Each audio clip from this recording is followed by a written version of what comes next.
amados amigos, amigas que pueden oírme a través de este sonido, que el Señor les bendiga y les guarde, los alcance con su misericordia y los llene de su paz. Que la gracia de mi Señor Jesucristo repose sobre cada uno de ustedes y que la paz de Dios, la cual sobrepasa todo entendimiento, pueda gobernar nuestros corazones. En esta mañana, para aquellos que no me conocen, déjenme presentarme, soy el hermano Juan y me congrego en la Iglesia Cristiana Centro Misionero para las Naciones, la cual está liderizada primeramente por mi amado Señor Jesucristo y mis amados pastores Dioseba Millán y Fidelina de Millán. Mi iglesia queda ubicada en el sector Francisco de Miranda, entrando por la Plaza Cerconán, específicamente en el Callejón Páez. Aprovecho la oportunidad para hacer una invitación a todos ustedes para que nos visiten. Invitación que hago también extensiva para toda su familia. De más está decirles que nos bendicen con su presencia. En esta mañana, amado amigo, amada amiga, como siempre les digo, no he venido a hablarles de religión, no, pues la religión no salva a nadie. Cuando usted escudriña las Santas Escrituras, la Biblia, usted no va a encontrar que allí se hable de religión. Ahí no se habla de católicos, no se habla de musulmanes, de budistas, no se habla de cristiano evangélico, etcétera. No, ahí se habla de las virtudes de mi Señor Jesucristo, el único que puede ofrecerte la salvación y la vida eterna. Como dice el Evangelio de Juan, en su capítulo 7, verso 18, el que habla por su propia cuenta, su propia gloria busca. Pero aquel que busca la gloria del que le envió, este es verdadero y no hay en él injusticia. Es por eso, amado amigo, amada amiga, que no he venido a hablarles de mí, a contarles un testimonio, que fui un delincuente, un borracho, mujeriego, parrandero y jugador. No, no he venido a hablarles de mí. He venido a hablarles de aquel que nos dejó un mandamiento en el Evangelio de Marcos, en su capítulo 16, verso 15, cuando dijo, id por todo el mundo y predicad el Evangelio. Me refiero a mi Señor Jesucristo, al Hijo de Dios, aquel que muchos tienen en la boca, pero muy poco aquí en el corazón. Bendito sea el nombre del Señor. En esta mañana, con el permiso de ustedes, voy a leer una pequeña porción de las Santas Escrituras, la cual se encuentra ubicada en el Evangelio de Lucas, en su capítulo 5, versos 31 y 32.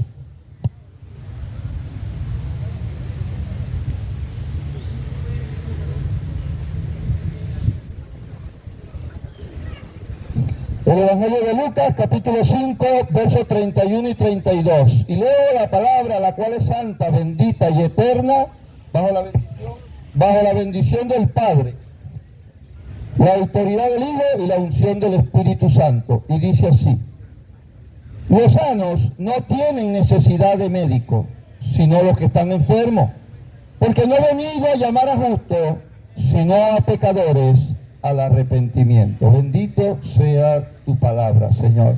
Padre eterno, en esta hora te doy gracias por esta oportunidad, por este privilegio que me das de poder compartir tu santa, bendita y eterna palabra con todas aquellas personas que están dispuestas a oírla. Te pido, Señor, que sea usted hablando a través de mí y que unja mi garganta, mi lengua, mi boca, y que cada palabra que salga o fluya a través de ella sea palabra tuya, Señor. Útil para enseñar, para redarguir, para corregir y para instruir en justicia. Te pido que a través de tu palabra hermosa podamos llevar amor donde hay odio, podamos llevar alegría donde hay tristeza, podamos llevar paz donde hay angustia y consuelo donde hay dolor. Añade, Señor, a tu palabra salud, bendición y salvación, Señor. Te pido que sea usted a través de su Espíritu Santo convenciendo de pecado, de justicia y de juicio, Señor, para que puedan ver que tú eres el mismo de ayer, hoy y siempre. Te pido, Señor, que reprendas todo aquello que quiera levantarse en contra de lo que vamos a hacer aquí para tu gloria, para honrarte a ti, porque tú eres el único merecedor de gloria. Te lo pido en el dulce, santo y poderoso nombre de mi Señor Jesucristo. Amén. Bueno, amados amigos, fíjense, en esta pequeña porción que acabo de leer, mi Señor Jesucristo menciona dos palabras que para mí es de suma importancia que entendamos, que conozcamos muy bien su significado. Y estas palabras son pecadores y arrepentimiento. ¿Pero qué son pecadores? En esencia, son todas aquellas personas que se han rebelado contra Dios, que creen que pueden hacer con sus vidas lo que les da la gana, sin rendirle cuenta a Dios y sujetarse a sus santas leyes. Son aquellas personas que de una manera u otra han tomado esa libertad que Dios nos ha dado y la han convertido en libertinaje. Que a lo bueno llaman malo y a lo malo llaman bueno. Es decir, en pocas palabras, son todas aquellas personas que viven a espaldas de Dios. Déjame decirte, amado amigo, que esto que te digo no es para confrontarte, no. Es para que analices tu vida, de acuerdo a estas características que te acabo de dar con respecto a lo que es un pecador. Y te pido que lo analices porque si hay alguna similitud, alguna semejanza, no es producto de una mera casualidad, no. Es Dios hablándote a tu vida para que dejes ese mal camino, para que dejes de hacer las cosas que le ofenden a Él y comiences a hacer las cosas que le agradan. Cuando tú dejas ese mal camino, Dios te da el regalo más grande que el ser humano puede tener, la vida eterna y la salvación de su alma. Una salvación que, dicho sea de paso, a pesar de que es individual, Dios en su amor, en su misericordia, la ha arropado en una hermosa promesa, sí. Porque dice el libro de los Hechos, en su capítulo 16, verso 31, tan solo cree en el Señor Jesucristo y serás salvo tú y tu casa. Y cuando la Biblia habla de tu casa, escuche bien, amado amigo, amada amiga, no se está refiriendo a esa estructura física, a esas 4 paredes, no. Se refiere a tu familia, a tus seres queridos. Es por eso que a veces me atrevo a pensar y a decir que somos egoístas. Porque no solo rechazamos esa salvación, esa vida eterna que mi Señor Jesús nos quiere dar, sino que le cerramos la puerta a nuestros familiares. A aquello que por la noche tú clamas, Señor, guárdalo, tráelo en paz, en bendición, cuídalo. A ellos le cerramos la puerta. Porque la salvación de Dios es completa. Dios te ve a ti como una generación. Bendito sea el nombre de Dios. Por eso que allá en el Evangelio de Lucas, capítulo 19, verso 16 en adelante, en la historia de Zaqueo, en el verso 9, el Señor Jesús le dijo a Zaqueo, hoy Zaqueo ha venido la salvación a esta casa. No le digo, Zaqueo, hoy tú serás salvo, no. Hoy ha venido la salvación a esta casa, porque Dios quiere arropar con esa promesa a todos tus seres queridos. Amado amigo, Dios quiere que dejemos el mal camino para poder darnos salvación y vida eterna. Es por eso que el libro de Ezequiel, en su capítulo 33, verso 11, dice, vivo yo, dice Jehová, que no quiero la muerte del impío o del pecador, sino que deje su mal camino para que viva. Dios quiere darte salvación, amado amigo. Deja de llamarle bueno malo y a lo malo bueno, porque eso es sinónimo que estás caminando de espaldas a Dios. Y cuando la persona hace esto, la Biblia tiene un ay. Y los ay de la Biblia significa juicio, significa reprensión. Es por eso que Isaías capítulo 5, verso 20 dice, ay de aquel que a lo bueno llama malo y a lo malo llama bueno. Al que pone lo dulce por amargo y lo amargo por dulce. Es por eso que a veces veo con dolor como muchas personas se van de farra, dejando su hogar desguarnecido, a veces sin comida, sin alimento. Y cuando usted los consigue el otro día dicen, la rumba estuvo buena, había mujer para tirar para arriba y ¡ram! A lo bueno llaman malo. Bendito sea el nombre del Señor Jesús. Y a eso lo que Dios quiere librarte. Por eso dice Juan en su capítulo 8, verso 32, y conoceréis la verdad, y la verdad te hará libre. Dios quiere hacerte libre de todas esas ataduras. Ahora escuche bien. La otra palabra que mi Señor Jesucristo menciona en este texto de Lucas capítulo 5, verso 32, es el arrepentimiento. Una palabra que es un requisito sine qua non para poder acercarnos al Hijo de Dios y así Él pueda darnos la salvación y la vida eterna. ¿Pero qué es el arrepentimiento según el hombre? Bueno, según el hombre es cuando lo descubren haciendo algo malo. porque mientras no es descubierto, él continúa. Aquellos que tienen una mujer fuera del hogar, ellos se deleitan en ese pecado. Pero cuando la mujer lo descubre, ahí sí se arrodillan: mami, perdóname, no lo vuelvo a hacer. Pero al cabo de un año o de unos meses, ya tiene otra amante en la calle. Ahí no hubo ningún arrepentimiento, porque no hubo dolor. Porque el arrepentimiento, que es según Dios, es un dolor, una aflicción que sentimos por haber hecho lo malo delante de Dios, por haberle ofendido, y es una batalla interna a partir de allí. Porque ese arrepentimiento nos lleva a un cambio de mentalidad, de conducta, donde dejamos de hacer lo malo para no ofender a Dios y comenzamos a hacer las cosas que le agradan a Él. Ese es el verdadero arrepentimiento. Dejamos de hacer lo malo no porque nos vieron, nos tacharon haciendo algo malo, no, nos descubrieron, no, sino que no queremos ofender a Dios con nuestros hechos. Por eso comenzamos a hacer, tratamos de hacer las cosas que le agradan a Él. Déjame decirte, amado amigo, amada amiga, que nos conviene, escuche bien, nos conviene hacer las cosas que agradan a Dios. Pues dice en 1 de Juan, en su capítulo 3, verso 22, que cualquier cosa, no algunas, cualquier cosa que le pidamos a Él, Él nos la dará. Porque guardamos sus mandamientos y hacemos las cosas que son agradables delante de Él. Bendito sea el nombre de Jesús.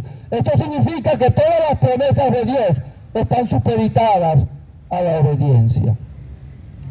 Es de allí que el Señor nos dice: arrepiéntete. Y para que Dios pueda darte todas sus promesas, tú tienes que ser obediente. Tienes que dejar de hacer lo malo, luchar contra los deseos pecaminosos de esta carne. Y tienes que hacer las cosas que agradan a Dios. Pero ¿cómo? Dios le bendiga más, amado, amado. Pero ¿cómo sé yo cuáles son las cosas que agradan a Dios? Fácil. Aquí está el manual del usuario, la Biblia. Dios me dejó un manual del usuario. La Biblia dice allá en Juan capítulo 9, verso 35, escudriñad, 5:39, si mal no recuerdo, escudriñad la Escritura, porque en ellas parece que vosotros tenéis vida eterna, y ellas son las que dan testimonio de mí. Pero el hombre con la religión lo que hace es abrir la Biblia en el Salmo 91 y tirarla allí en un rincón de la casa, y que para que los proteja. Bendito sea el nombre del Señor. Eso ha hecho la religión. Usted tiene que leer la Biblia, amado. Tiene que leer para que pueda entender cuál es la voluntad de Dios en su vida, con su familia. No se preocupe por lo que no entienda de la Biblia, preocúpese por lo que se ha entendido y no ha puesto por obra. Dios quiere que nos arrepintamos. Es por eso que en Lucas capítulo 13, verso 3 dice: el que no se arrepiente, perecerá. Como ya les dije, el arrepentimiento, amado amigo, es un requisito sine qua non. Pero muchas personas se enojan cuando alguien le dice: arrepiéntete, no hagas eso, que eso ofende a Dios. Se engrinchan.